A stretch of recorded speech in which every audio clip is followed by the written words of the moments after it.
আসসালামু আলাইকুম। Digital scale JS এর পক্ষ থেকে নিয়ে আসলাম নতুন একটা ভিডিও।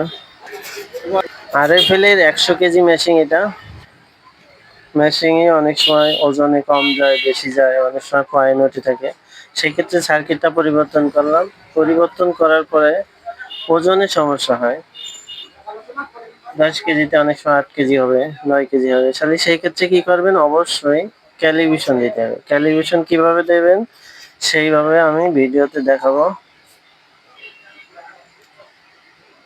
1977 টিয়ার 1 টিয়ার দিয়ে বাটকা দেবেন।